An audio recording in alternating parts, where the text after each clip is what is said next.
pas de présenter un film sur la guerre d'Irak, malgré tous les éléments qui se sont présentés. Destruction, violences inévitables, vécues lors de ce convoi long, difficile et dangereux. En effet, le but des scouts est strictement humanitaire afin d'aider les peuples opprimés, sans distinction d'ethnie et de religion. Nous avons essayé d'apporter une bouffée d'oxygène, un peu d'espoir, de joie, de réconfort et surtout de paix.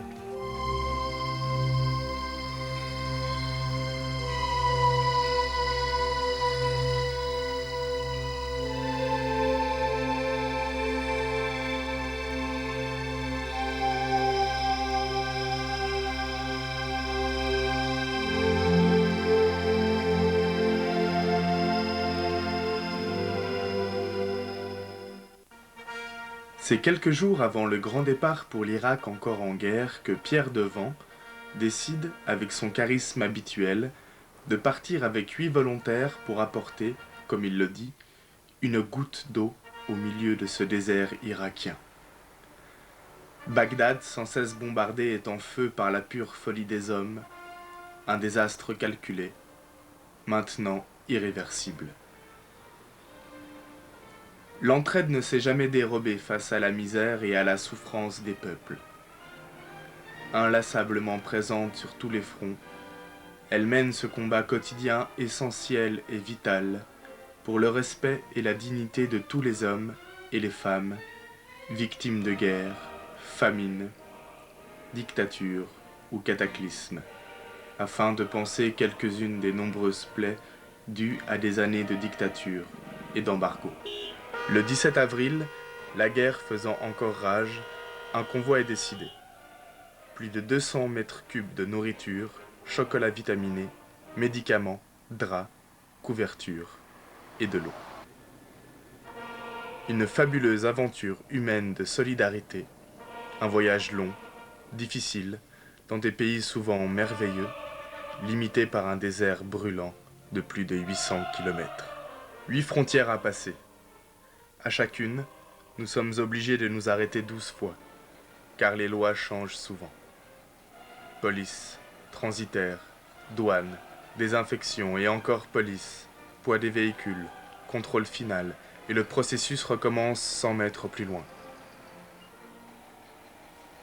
Il est regrettable que les pays ne se mettent pas d'accord afin d'abolir des formalités fastidieuses qui permettraient aux humanitaires de passer rapidement.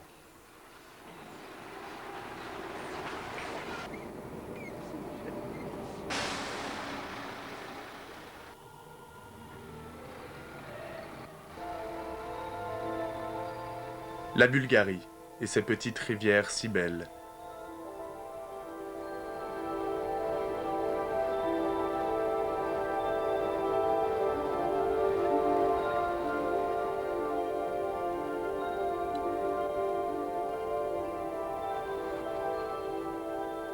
Ces villages.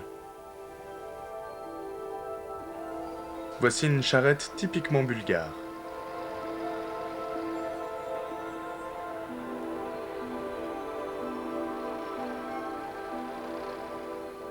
Nouvelle douane qui nous ouvre sur la Turquie. Il a beaucoup plu.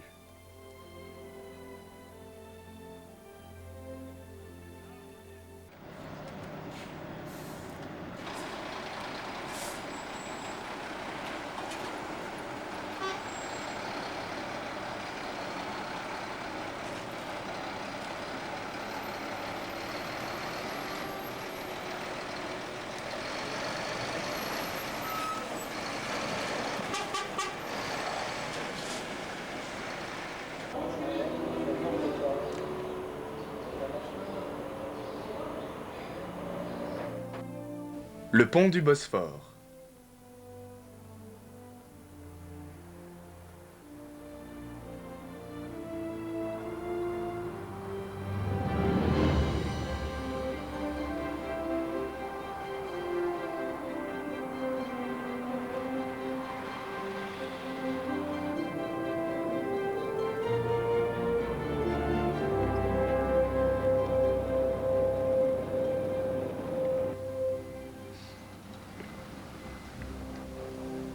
Ce qui nous frappe le plus, ce sont toutes ces maisons, ces immeubles non habités. Les promoteurs ne peuvent les terminer, faute d'argent.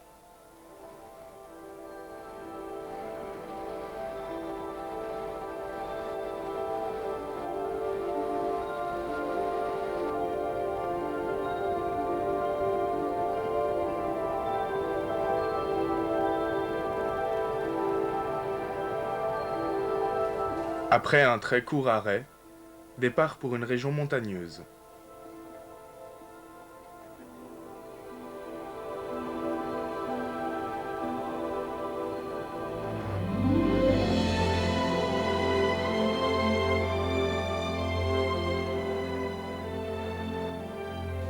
Les maisons, quasiment désertes.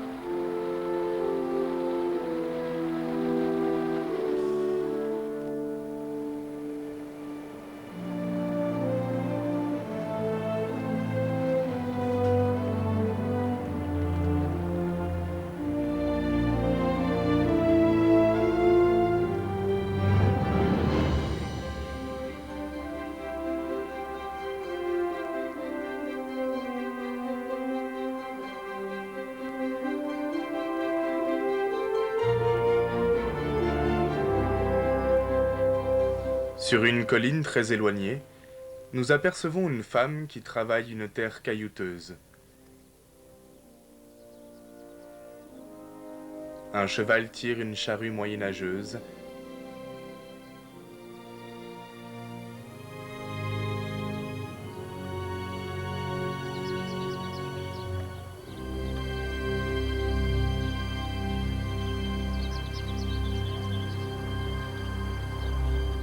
Et pourtant, plus bas, les cultures sont réellement belles. Problème avec la police. Quelques mimiques et langues étrangères règlent tout. Une petite réparation avant d'entrer en Syrie.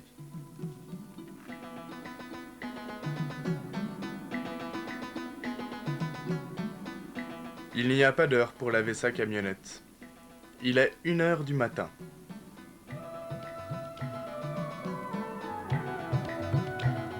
Nous roulons encore pendant la nuit.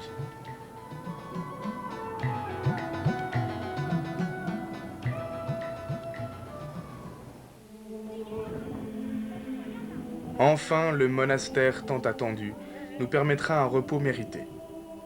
Depuis la Haute-Savoie, nous avons déjà parcouru 4000 km.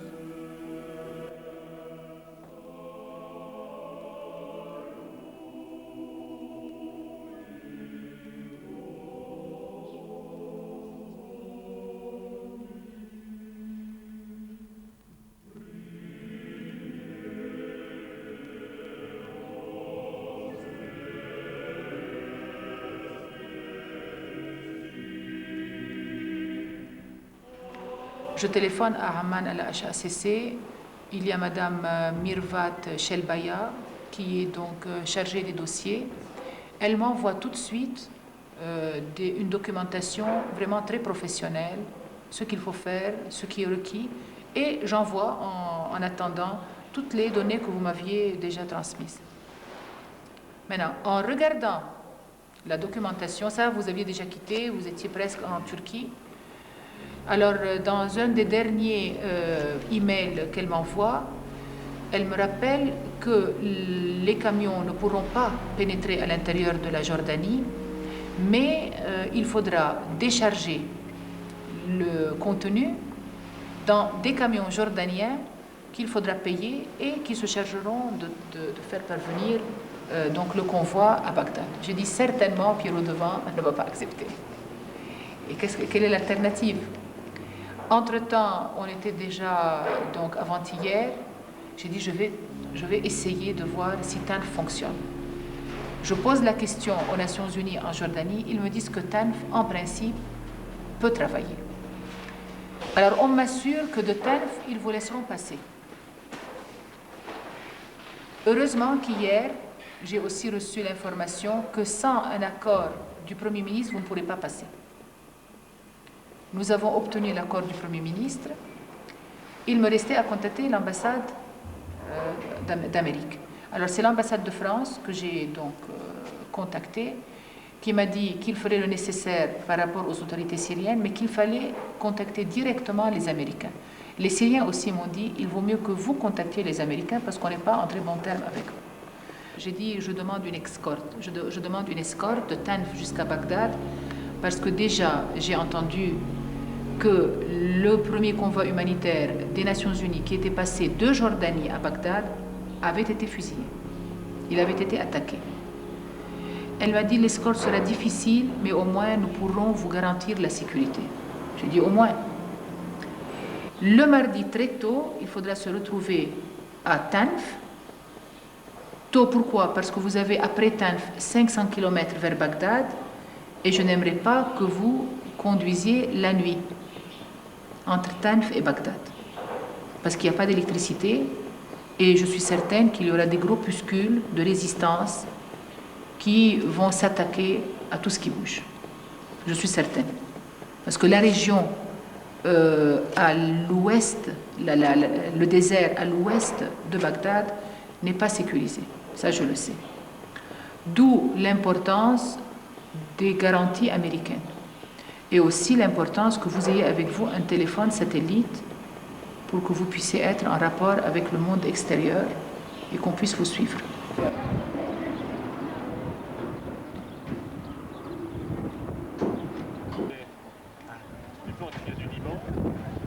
Donc vers 8 heures, le temps de faire quelques contacts, j'ai su qu'il fallait une autorisation du Premier ministre pour passer la frontière. Ce jour-là, Ensuite, la sœur on m'a prieure a demandé invité de M. très Rigaud, grosso ambassadeur, modo, un évêque chaldéen, il fallait aussi demander un évêque latin, l'exemption de tous deux de Damas, un consul et un diplomate. Et ensuite, ils ont fait une marche de la paix. On vient de parler de tout. Il a été plusieurs fois conseiller général et puis très bien introduit dans la région. Alors Pierrot, vous allez expliquer un peu. C'est Blasman qui est deuxième conseiller. Repas en commun avec petite spécialité du pays. Alors, on va servir qui maintenant?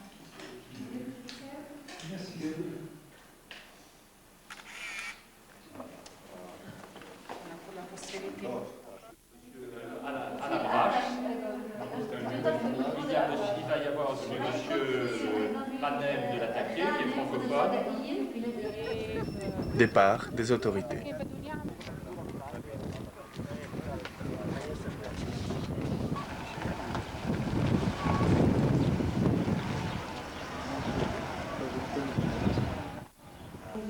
Et nous voici dans une petite chapelle mignonne où il faut passer non sans difficulté par une petite porte de 60 cm. Nous assistons à la messe du rite oriental et en arabe.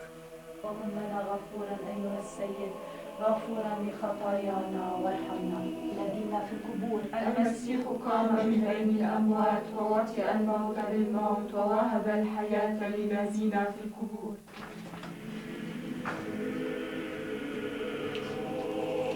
الحياة للذين في القبور المسيح قام من بين الأموات ووطئ الموت بالموت ووهب الحياة للذين في القبور ويقيمنا معه وينهضنا بنعمته من ظلمة عدات خطايانا وزلاتنا إلى ربنا النور يا رب ارحم حالا وصلت أيها المسيح الإله وبالموت وطئت الموت أنت أحد الثالوث القدوس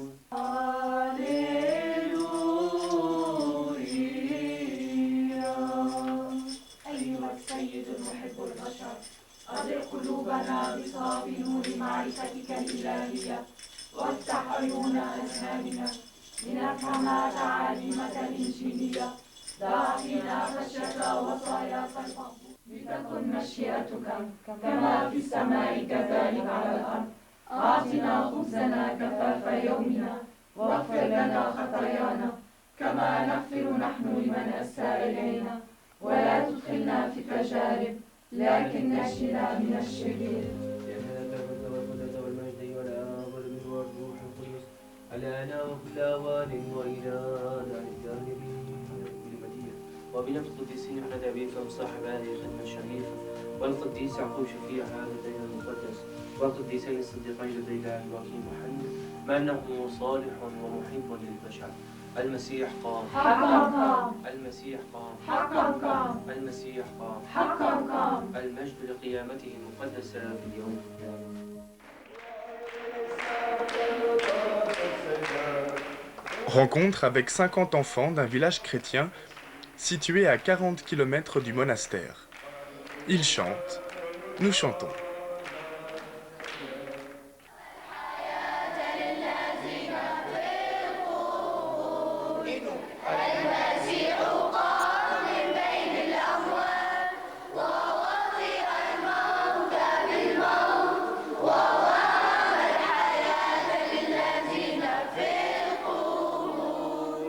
Une religieuse distribue beaucoup de chapelets bénis et offerts par une personne de Saint-Julien avec la recommandation expresse seulement pour des enfants.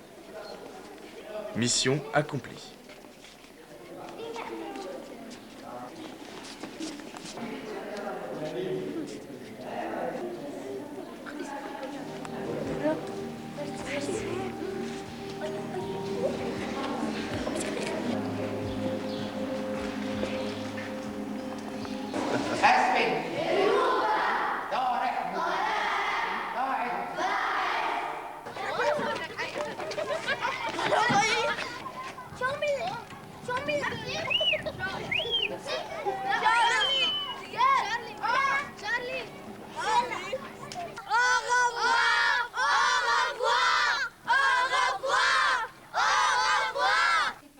Il est maintenant nécessaire d'inscrire en arabe d'où nous venons et pourquoi nous sommes là.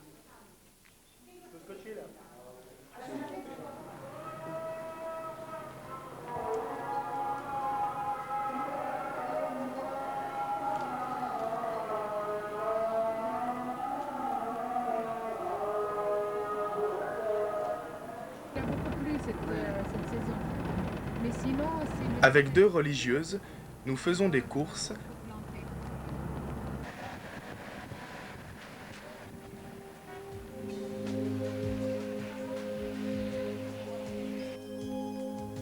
et avec la mère supérieure, nous étudions, sur Internet, plusieurs itinéraires qui, en ce lieu, s'avèrent dangereux.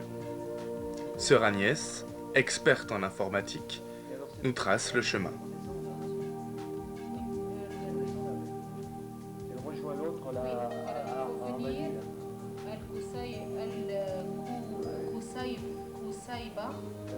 à descendre à Al-Haklaniya, descendre à Al-Ramadi, et de Al-Ramadi, on peut prendre d'un côté ou de l'autre. Al-Fallujah. Il faudrait de Al-Ramadi pouvoir prendre l'autoroute qui rentre à Bagdad. D'accord. Vous voyez? C'est enfin le départ de chez nos petites sœurs si accueillantes. Sourire, les yeux embués par quelques larmes.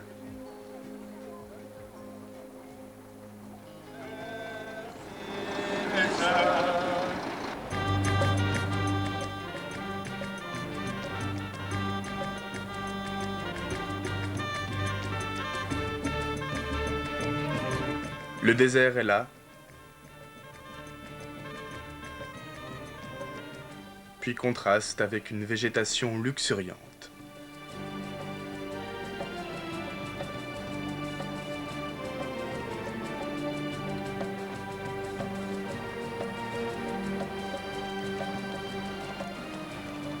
Détourné de notre route par une subite difficulté.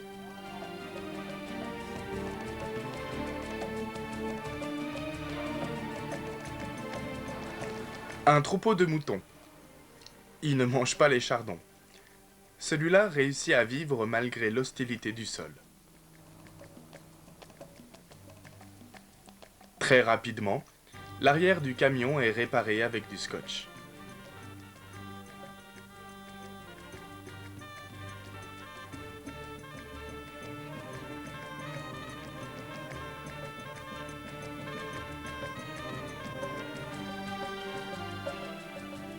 Les panneaux confectionnés au couvent sont collés sur chaque remorque.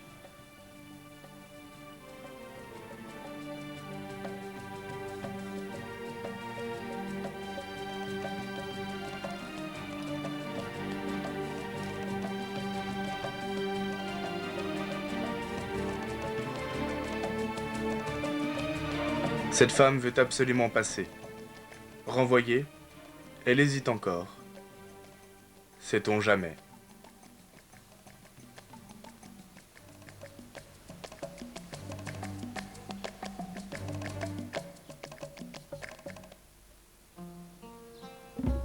Une petite famille syrienne. Au petit jour, beaucoup d'Irakiens veulent passer la frontière à travers champs pour se réfugier en Syrie. Celui-là a été tué quelques minutes après et jeté dans un camion.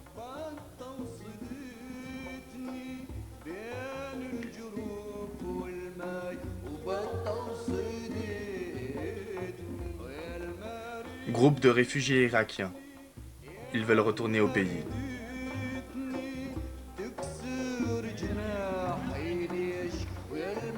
Nous venons de franchir la frontière irakienne.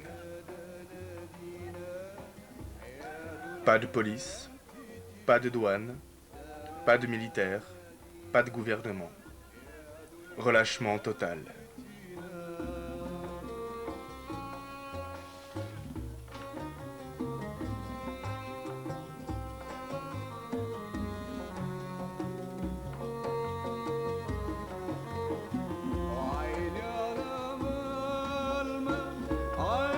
Ce pont bombardé nous prouve que nous sommes bien en Irak.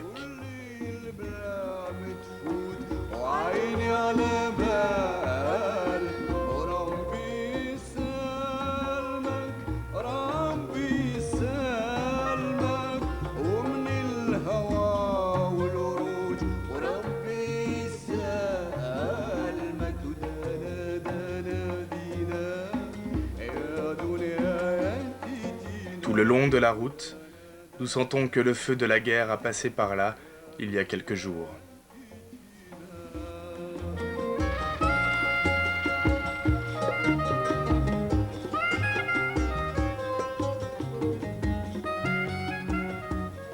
Nous longeons l'Euphrate. Il est d'un bleu limpide. Au loin, une fumée. On nous dit que les Américains font sauter les armes trouvées dans les maisons.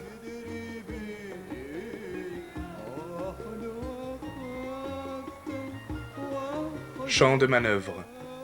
Une femme est aux prises avec les soldats.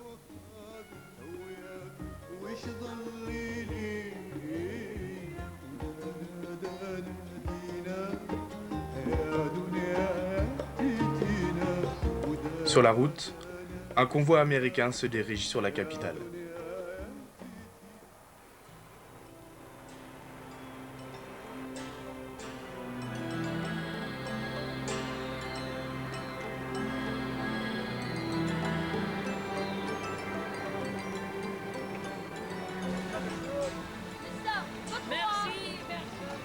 Dans un petit village, nous sommes les bienvenus.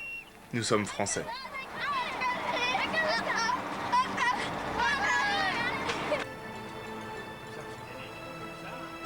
Voici la cause de la fumée aperçue au loin.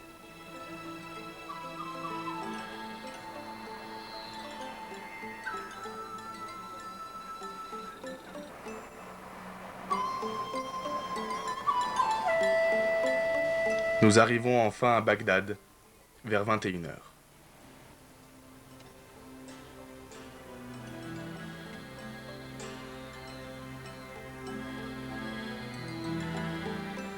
Comme il se doit, contrôle américain.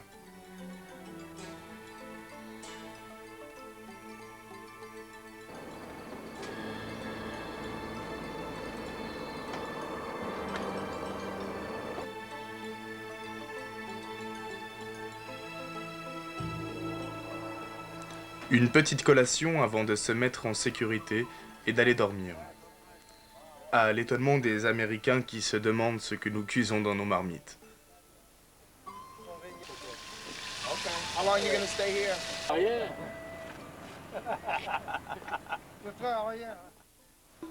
Hôtel Palestine, lieu de rendez-vous des journalistes et des télévisions.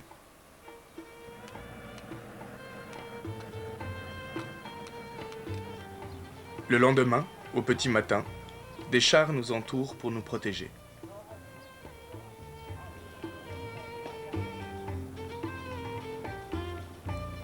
Le caméraman les touche. C'est bien vrai. Rome, Istanbul. Ah oui. Son père. Papa, Touriste. New York. Touriste. Business, Ah, business. moda. In New York. You know, Soho, Manhattan. Ah, ah.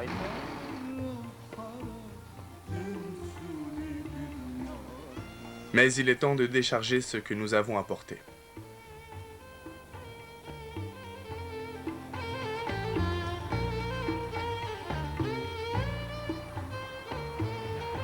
Nous traversons d'infâmes petites rues.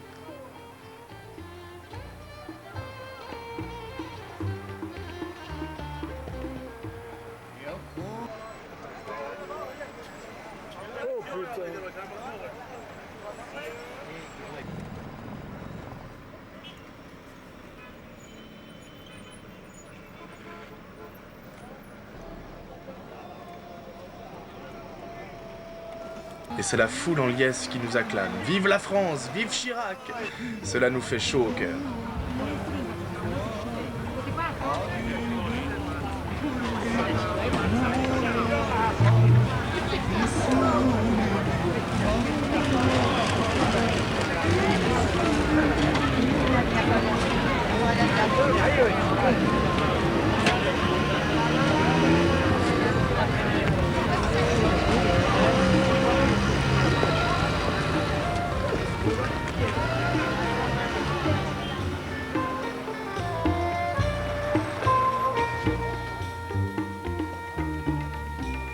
À l'évêché, nous déchargeons une partie des camions sous la conduite de responsables choisis dans 30 paroisses.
L'évêque du lieu, accompagné du caméraman, vont à l'ambassade. Il est interdit de filmer. Ayant repéré les camions, des hommes et des femmes assis attendent une manne qui ne vient pas.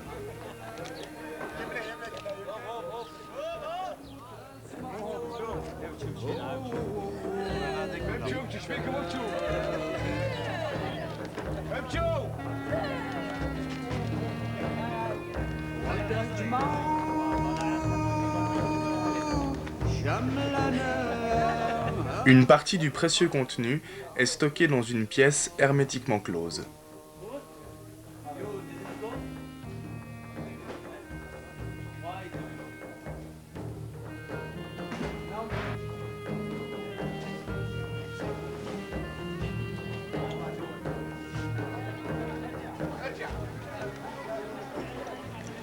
Toutefois, nous décidons de procéder à une mini-distribution à l'aide de tickets à ces malheureux qui attendent depuis de si longues heures.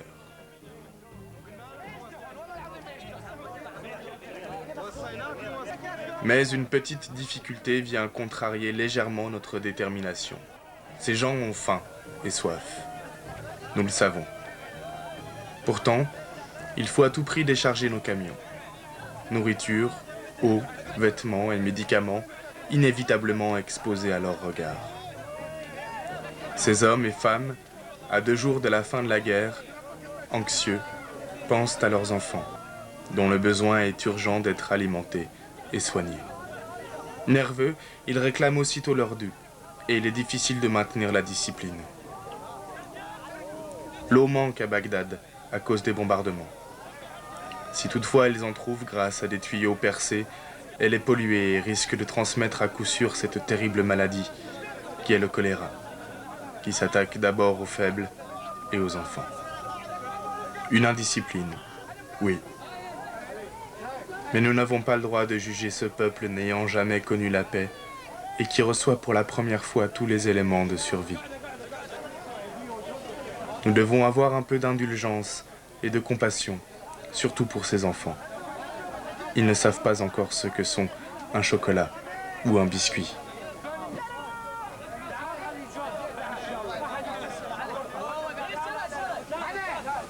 Ces vues sont le signe d'un après-guerre récent.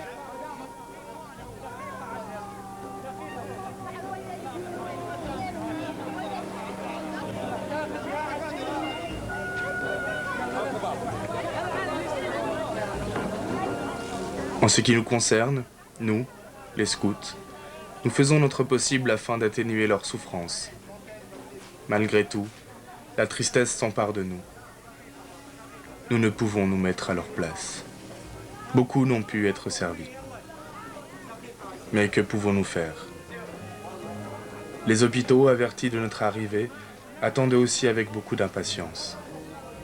Les blessés affluent tous les jours. Il y a réellement une extrême urgence de soigner rapidement les cas les plus graves. Aussi, nous pensons que le monde occidental devrait prendre conscience du drame qui se déroule en ce moment dans cette région horriblement mutilée.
Un petit Irakien, affamé, s'est installé à notre table.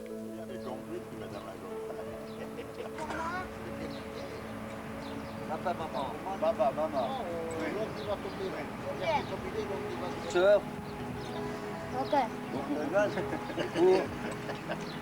Money. Lama Sindbad. Money. Mia. Lama Sindbad.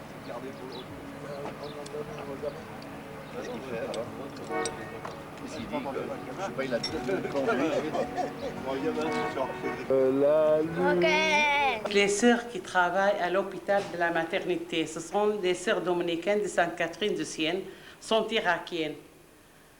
Et elles travaillent à l'hôpital. Sœur Bouchra dit qu'elle a des problèmes à l'hôpital parce qu'elles n'ont pas quelque chose pour donner pour les femmes qui sont des bébés, des choses comme ça, comme aliments, comme habillement, oui, des choses comme ça, même draperies. Ou pendant la guerre, elles étaient aussi ouvertes, oui.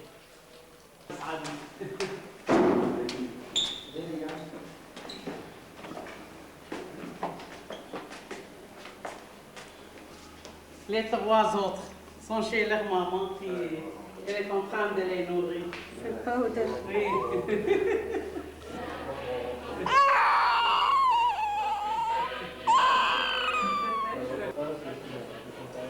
Elle lui a des cheveux, là.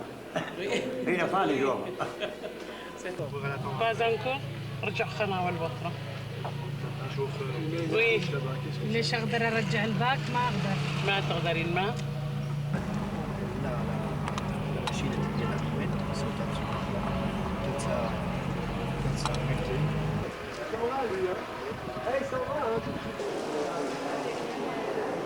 Je vous remercie pour votre solidarité avec le peuple irakien. Je vais vous donner une brève information de l'hôpital maintenant. Pour vous dire, cet hôpital appartient à notre congrégation sur des charités dominicaines de la présentation de la Sainte Vierge. Alors, la congrégation, elle est en Irak depuis 1873. Nous, ici, l'hôpital, pendant la guerre, c'est la seule hôpital privé. Elle était ouverte à Bagdad pendant la guerre. J'ai gardé un staff complet. D'abord, cet hôpital, c'est pour le général chirurgie et obstétrique.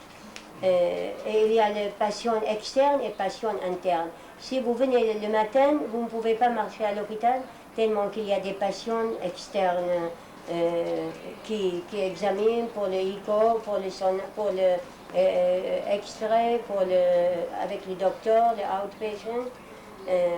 Plein.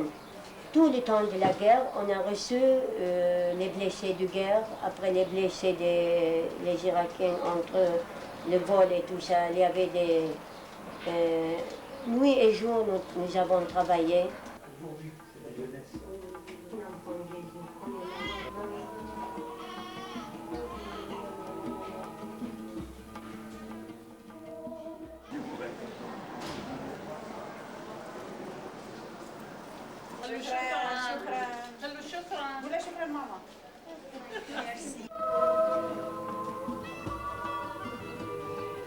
Des médicaments, vivres, eau potable sont les bienvenus dans cet hôpital démuni de tout.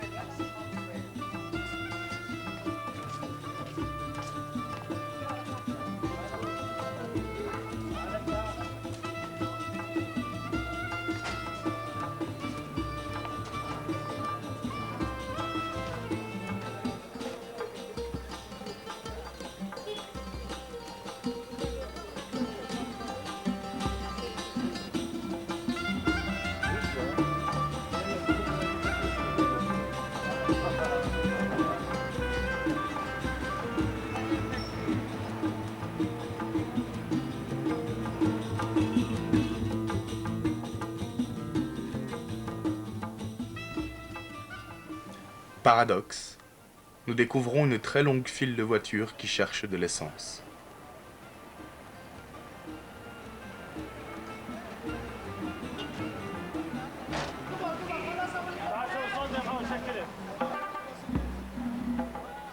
€1 égale 1 700 000 dinars. Ce monument est celui de Saddam Hussein, démoli au début du conflit.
Des voleurs, en plein jour.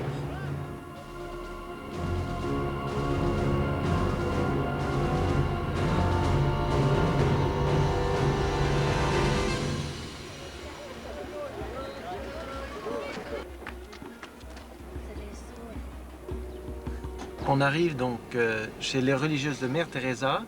Elles sont arrivées ici en 1991 et elles s'occupent d'enfants handicapés. Il y en a à peu près une vingtaine. Des enfants dont personne ne veut, qui sont soit des enfants issus, enfin les enfants de l'embargo, ceux qui sont nés avec des malformations dues au manque nutritionnel, dues aux conséquences de l'uranium appauvri. Beaucoup d'enfants qui sont nés avec des malformations, des enfants handicapés, des enfants qui naissent sans bras, sans jambes. Et alors ils sont abandonnés. Donc les sœurs recueillent ces enfants, elles les nourrissent, elles s'occupent d'eux, elles les élèvent. Et tous sont handicapés profonds, c'est-à-dire que ce sont des enfants qui ont vraiment des malformations assez importantes.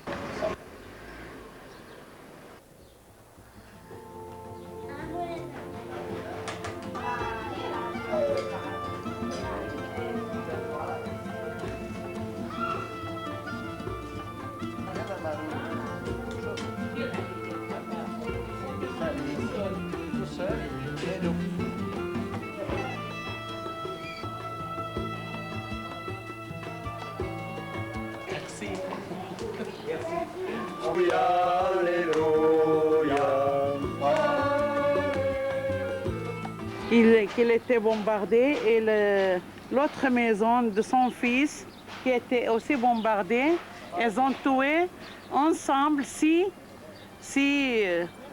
personnes.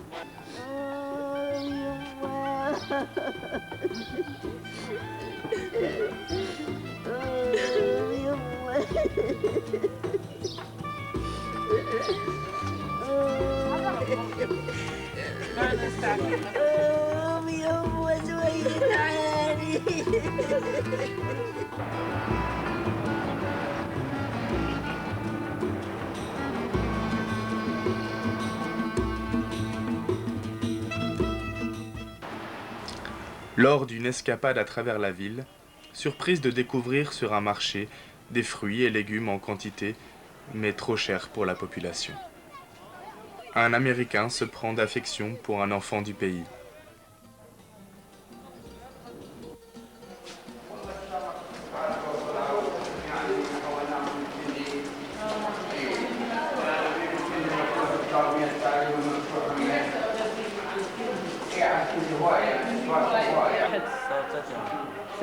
Ça fait 3 jours qu'il a été blessé par les pieds. بالضبط هم اطلاقات ناريه. هسه بعد تصوروني وهاي هي. هذا هنا La femme elle a 70 ans. Elle vient pour soigner les gens, les blessés gratuitement. Il n'y a pas de détergent. Que de risques encourus pour éviter les infections.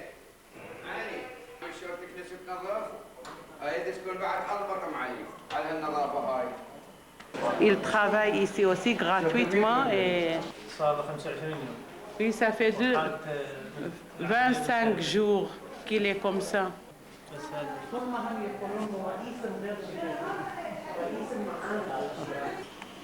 Il a été blessé par le bombardement des armes américaines. Il a 25 jours quand il a été blessé. Il a fait 2 opérations. Oui, tous les temps, oui.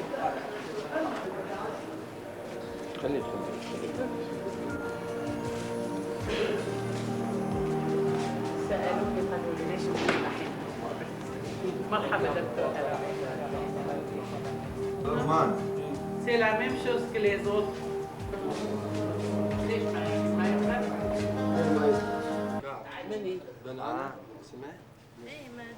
الابتكار انا بالمكاسب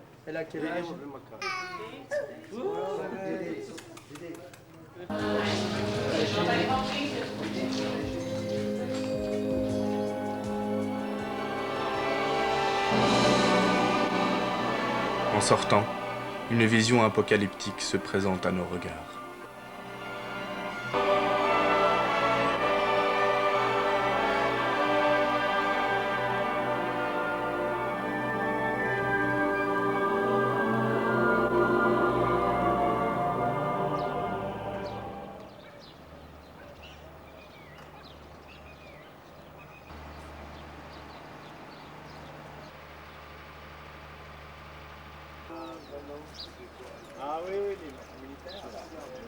Maintenant, il faut partir.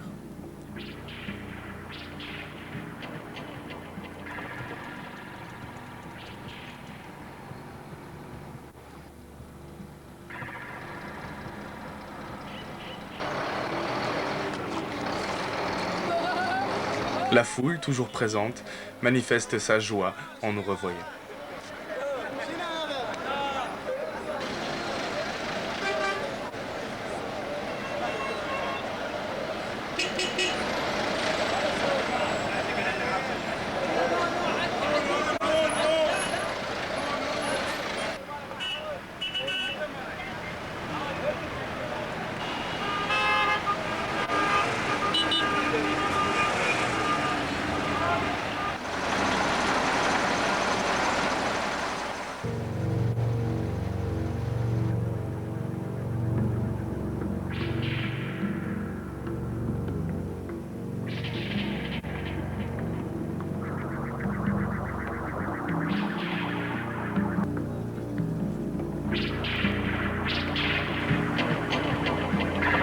Ici, une bataille acharnée a eu lieu contre les chars irakiens. Pont cassé, provisoirement rétabli, qu'il nous faut franchir. Nous croisons un convoi américain.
C'est de nouveau le désert, avec ses nomades.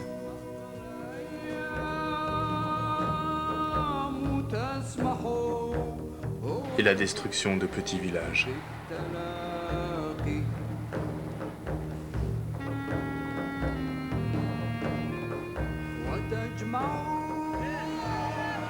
À plus de 200 km de Bagdad, la foule nous salue encore.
De nouveau bloqué à la frontière.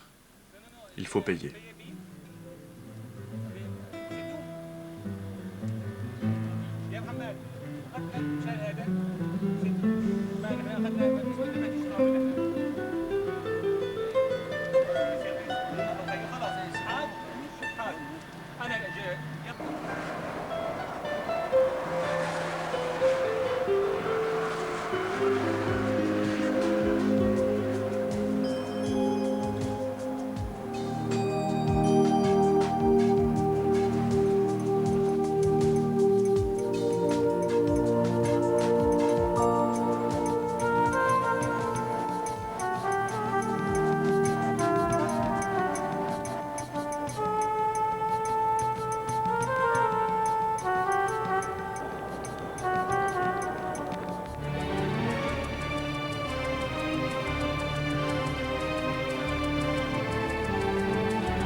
Route très dangereuse, surtout à cause de la hauteur des camions.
Chez les sœurs chaldéennes de l'Immaculée Conception, nous découvrons une vierge pèlerine venue de France au début de la guerre. Les musulmans ont demandé aux sœurs de la sortir de la chapelle et de la placer à l'extérieur. Tout le monde vient prier pour obtenir la protection de leur famille et pour la paix. Une fois de plus, Mère Teresa nous inspire une action de charité envers les plus pauvres. Pour les enfants du monde entier qui n'ont plus rien à espérer, je voudrais faire une prière à tous les maîtres de la terre, à chaque enfant qui disparaît. C'est l'univers qui tire un trait sur un espoir pour l'avenir de pouvoir nous appartenir. J'ai vu des enfants s'en aller, sourire aux lèvres et cœur léger, vers la mort et le paradis que des adultes avaient promis. Mais quand ils sautaient sur les mines, c'était Mozart qu'on assassine. Si le bonheur est à ce prix, de quel enfer s'est-il nourri? Et combien faudra-t-il payer de silence et d'obscurité pour effacer dans les mémoires le souvenir de leur histoire? Quel testament, quel évangile, quelle main aveugle ou imbécile peut condamner tant d'innocence à tant de larmes et de souffrances? La peur, la haine et la violence ont mis le feu à leur enfance. Leurs chemins se sont hérissés de misère et de barbelés. Peut-on convaincre un dictateur d'écouter battre un peu son cœur? Peut-on souhaiter d'un président qu'il pleure aussi de temps en temps pour les enfants du monde entier qui n'ont de voix que pour pleurer? Je voudrais faire une prière à tous les maîtres de la terre, dans vos sommeils de somnifères où vous dormez les yeux ouverts. Laissez souffler pour un instant la magie de vos cœurs d'enfants, puisque l'on sait de par le monde faire la peine pour quelques secondes, au nom du Père et pour Noël. Que la trêve soit éternelle, qu'elle taise à jamais les rancœurs, et qu'elle apaise au fond des cœurs la vengeance et la cruauté jusqu'au bout de l'éternité. Je n'ai pas l'ombre d'un pouvoir, mais j'ai le cœur rempli d'espoir et de chansons pour aujourd'hui qui sont des hymnes pour la vie, et des ghettos, des bidonvilles, du cœur du siècle de l'exil. Des voix s'élèvent un peu partout qui font chanter les gens debout. Vous pouvez fermer vos frontières, bloquer vos ports et vos rivières, mais les chansons voyagent à pied en secret dans des cœurs fermés. Ce sont les mères qui les apprennent à leurs enfants qui les reprennent. Elles finiront par éclater sous le ciel de la liberté pour les enfants du monde entier.